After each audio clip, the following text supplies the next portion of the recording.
This is one of the first times since this war began that Israel carried out an attack or a strike to target a Hamas leader outside of Gaza. And so we've also seen throughout this entire war between Israel and Gaza concerns that Hezbollah, which is in Lebanon and to Israel's north, could also open up a second front to the war.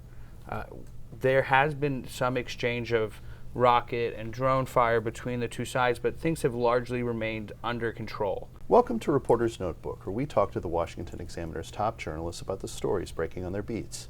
I'm Jim Antle. I'm joined today by defense reporter Mike Brest. And Mike, we've had this situation with Israel and Hamas and the fighting in Gaza, but we might be at a point where the fighting could become even broader. Get us up to date on what the status of the war is right now. So, as you mentioned, we still see Israeli forces in Gaza, mainly in the south, and they're continuing to carry out their attacks. Now that we're essentially about 3 months into this military operation, we have seen Israeli forces somewhat reduce their kinetic actions, their airstrikes, which is what the U.S. has essentially been asking for weeks now.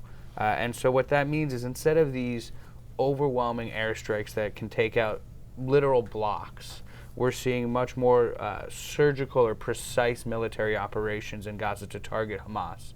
And we know that the reason the U.S. and international government officials, as well as nonprofits and the UN, have urged Israel to do that because there's been literally unprecedented number of deaths of Palestinians, both civilians and combatants, in, as I mentioned, 3 months of war. Right. And so one of the big questions when this first happened was, would this escalate into a regional conflict?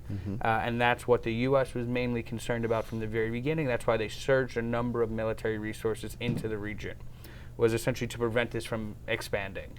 Now, over the last week or so, we've seen a number of somewhat isolated events, but that could ultimately result in an escalation to a broader conflict.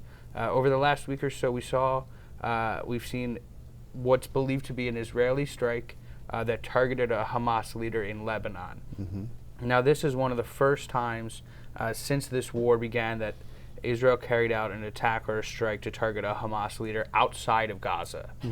And so we've also seen throughout this entire war between Israel and Gaza concerns that Hezbollah, which is in Lebanon and to Israel's north, could also open up a second front to the war. There has been some exchange of rocket and drone fire between the two sides, but things have largely remained under control. This strike that U.S. and Lebanon officials have attributed to Israel that hit in Beirut, which is Lebanon's capital, was seen to be a possible catalyst for an escalation between Israel and Hezbollah. But even after a speech given by a leader of Hezbollah, we haven't quite seen definitive action to match his rhetoric of that there would be some sort of revenge or payback for this. Now, to go to Iraq and Syria, there are these Iranian-backed militias in Iraq and Syria that have conducted a number of drone and rocket attacks on U.S. troops in those two countries. Right. And so those U.S. troops are there on behalf of the Iraqi government, and their mission there is to continue the defeat ISIS mission. So ISIS has not been what it was for years now, but the U.S. is there to help the Iraqi forces make sure that ISIS doesn't reconstitute to the same level that it had been in the past. Earlier today, in fact, the U.S. military carried out a strike against one of the leaders of these militias. The strike took place in Baghdad. It took out a top leader whom U.S. defense officials said has been responsible for the planning of these attacks. And so U.S. troops in Iraq and Syria have come under fire more than 100 times since mid-October. There have been dozens of U.S. troops who have been injured, but none have been killed.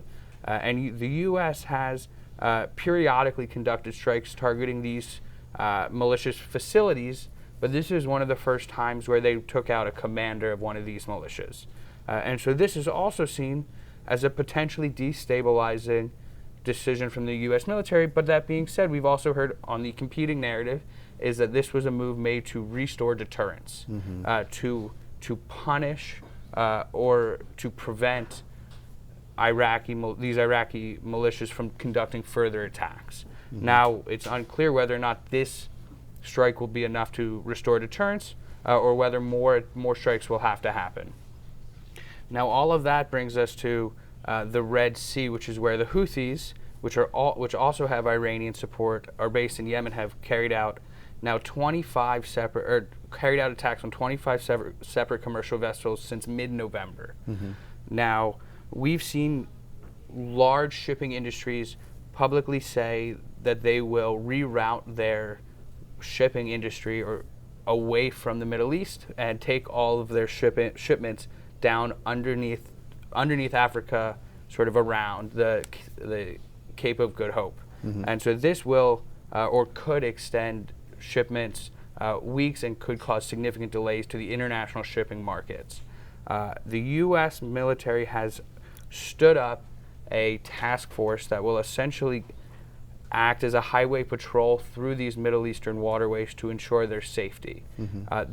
This task force is a defensive task force in nature, according to U.S. defense officials. And that being said, it has saved some vessels who have called out in distress signals. So we've seen these attacks continue, and we saw a statement earlier this week from nearly a dozen governments, including the U.S., warning them essentially that this would be the last time that they would come out with a statement as opposed to kinetic action to respond to such an attack. Thank you, Mike. You can read Mike and the rest of our national security team's coverage at washingtonexaminer.com.